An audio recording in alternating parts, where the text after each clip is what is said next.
Salut! Alors là je fais une vidéo que je n'étais pas vraiment préparé à faire, mais c'est pour vous alerter de vraiment la prochaine niche qui pour moi a le plus gros potentiel en ce moment sur le short et les TikTok francophones. Franchement je pense que c'est une opportunité qui pourra brasser beaucoup d'argent. C'est une niche qui va bientôt être mainstream, il y a tous les indicateurs que cette niche va péter, et surtout c'est une niche un petit peu inconnue de tous, et ça du coup c'est un indicateur que c'est un bon sujet de vidéo, et que même si tu sais pas trop faire des vidéos, tu auras ton opportunité de faire de l'argent avec cette niche. Et cette niche, elle a plusieurs avantages que je vais passer en revue juste ici avant de vous la donner. Et le premier avantage, l'énorme avantage, c'est que c'est une niche qui demande zéro capital de départ et c'est une niche que tu peux faire totalement anonymement. Et cette niche, qu'est-ce que c'est ? Comment est-ce que je sais qu'elle va péter ? Eh bien pour savoir qu'une niche elle va péter, il faut regarder en gros deux gros indicateurs. La première chose qu'il faut regarder, c'est combien de vues font les vidéos les plus populaires sur cette niche, et il faut comparer le nombre de vues par rapport au montage nécessaire pour ce type de vidéo. Alors je développe. Si par exemple tu vois sur ton feed une vidéo qui a fait 3 millions de vues mais qui nécessite un montage qui coûte 500 €, ça veut pas dire que c'est particulièrement une bonne niche.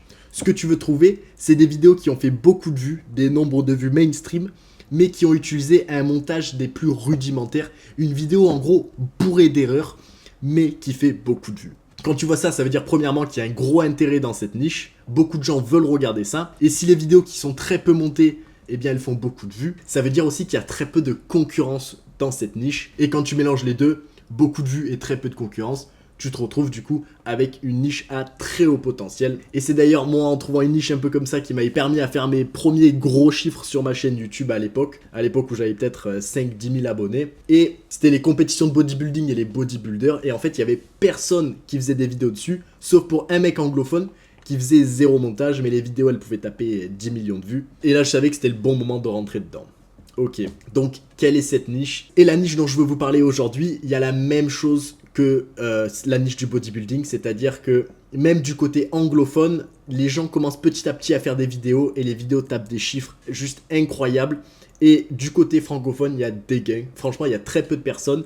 Et les personnes qui font des vidéos, c'est des personnes qui font pas le meilleur montage. Mais malgré tout, ils tapent des millions de vues, des 600 000 vues, des 800 000 vues. Donc voici, je vais vous dévoiler cette niche. Et après cette vidéo, à mon avis, je donne 3-4 mois à cette niche avant que beaucoup de gros youtubeurs commencent à rentrer dedans. Et ensuite, si tu voudras faire des vues dans cette niche, il va falloir augmenter la qualité du montage, etc.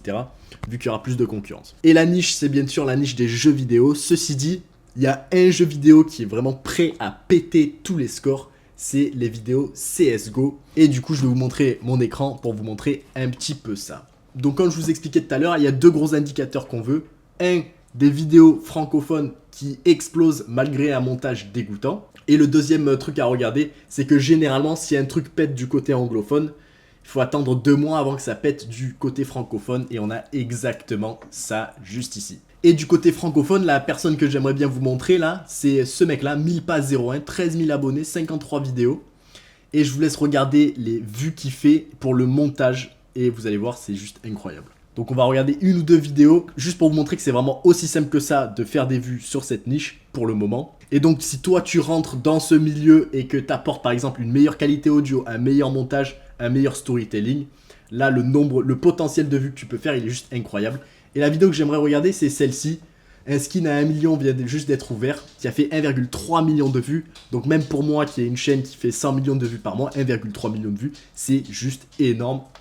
Et vous allez voir montage basique. Un skin à 1 million de dollars vient d'être ouvert sur Counter-Strike. Vous savez que dans ce jeu, il y a des skins qui valent super cher. Mais celui-là, il est dans une toute autre catégorie. Ce skin, c'est un AK-47 Case Hardened. Un Case Hardened normal, ça ressemble à ça. Et ça coûte dans les 700 €. Mais ce skin, c'est un skin avec des patterns. Et il y a des patterns qui sont beaucoup plus rares. Il y a 1000 patterns possibles et le plus rare, c'est celui avec le plus de... Donc vous voyez, montage basique, tout le monde peut faire ça. Il a juste pris des clips qu'il a téléchargés de YouTube et il les a appliqués. Ensuite, ce qu'on voit, c'est que le micro, il est pas trop mal, mais tu peux mieux faire. Et de temps en temps, les phrases sont trop espacées. Donc rien que là, si tu appliques tous ces changements, tu préfères une vidéo justement qui peut faire du coup plus que 1,3 million de vues. Et ça, une vidéo comme ça, elle se monte en, allez, 1 heure, 2 heures, pas plus quoi. Et ça a fait 1,3 million de vues. Et ensuite, du côté anglophone, si on regarde un petit peu, on a Abundant qui fait des vidéos CS, là, qui a 10 millions de vues sur une erreur faite dans CSGO. On va regarder. This is exactly why you should never trust gamers. You see, the newest Counter-Strike 2 update was just released, and with it came the ability for... Donc vous voyez, par rapport à Milpa, le montage ici, il est beaucoup mieux, beaucoup plus haut niveau. Et donc si tu prends ce montage et que tu l'appliques du côté CS francophone, eh bien tu vas prendre ce million de vues qu'il a fait et du coup tu vas l'augmenter quoi. Tu vas faire plus d'1 million de vues sur des vidéos CSGO et quand tu arrives à une niche qui peut faire plus d'1 million de vues par vidéo, c'est une niche essentiellement, elle peut te payer une maison sur 10 ans quoi. Et quand tu prends une niche qui peut te payer une maison sur 10 ans, généralement c'est des niches qui sont vraiment saturées en créateurs. Et là CSGO en ce moment, il n'y a presque rien.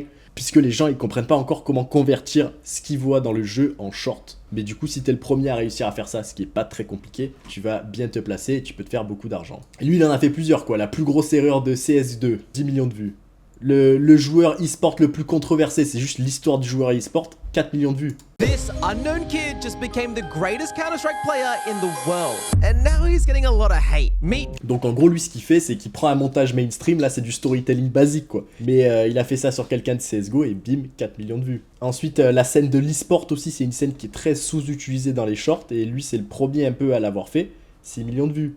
2 millions de vues. Donc la demande de vues y est clairement. Là, le niveau de concurrence, eh bien, il est pas très haut. Hein. Milpa, il aura le respect d'être un des premiers à avoir trouvé la bonne niche, mais voilà, je pense qu'en termes de montage, je pense que pas mal des gens avec un niveau, on va dire, basique peuvent faire mieux. Et ensuite, les choix de sujets sont illimités, quoi. Je vais vous montrer plusieurs vidéos qui ont rien à voir les unes sur les autres, et à chaque fois, ça peut marcher. This is what a $1.5 million knife looks like in Counter-Strike 2. Oh my god! Ici pour cette vidéo, juste le mec il montre un skin à 1,5 million. Qu'on soit clair, le youtubeur c'est pas lui qui a le skin, hein. Juste il a pris un streamer qui avait ce skin et il a posté ça dans une petite vidéo de, allez, 20 secondes et ça lui a fait 600 000 vues. Les structures classiques, il commence avec une phrase et ensuite il laisse le clip. Et c'est tout. Voilà, 600 000 vues. Ensuite on a du storytelling plus classique. Imagine accidentally activating CS2 hacks mid-game. CS streamer Flom was streamed. Ou juste tout ce qu'il explique, c'est imagine que tu allumes accidentellement tes hacks CS2 en plein milieu d'une partie et ensuite ils foutent le clip du mec qui fait ça et voilà, ça fait énormément de vues quoi. En gros, elle a parlé pendant 12 secondes à tout casser et elle a laissé le clip pour le reste du temps.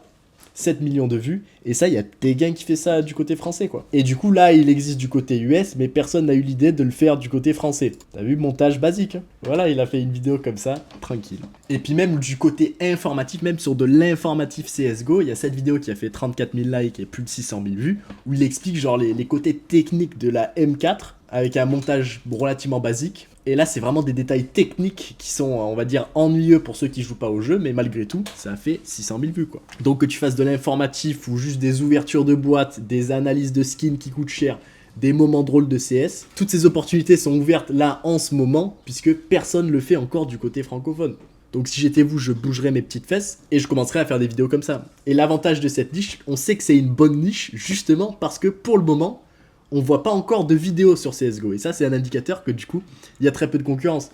Le moment où tu commences à voir en boucle des vidéos CS sur ton feed, c'est le moment où la niche, elle est plus bonne, quoi. C'est plus le cheat code. Faut passer à une autre niche. Donc voilà, j'espère que ça vous a aidé. Si vous voulez de l'aide à trouver d'autres niches et comprendre en fait comment créer une vidéo virale et battre la concurrence dans sa propre niche, je recherche actuellement des bêta-testeurs pour mon école de création de vidéos qui va sortir le 1 novembre. Donc si ça vous intéresse de pouvoir générer 6 chiffres à partir de votre chambre, eh bien rejoignez l'école. Et du coup là, vous avez une opportunité de rejoindre l'école gratuitement juste en me donnant du feedback. Donc si ça vous intéresse, il suffit de mettre votre email dans le premier lien en description. Et sur ce, à la prochaine.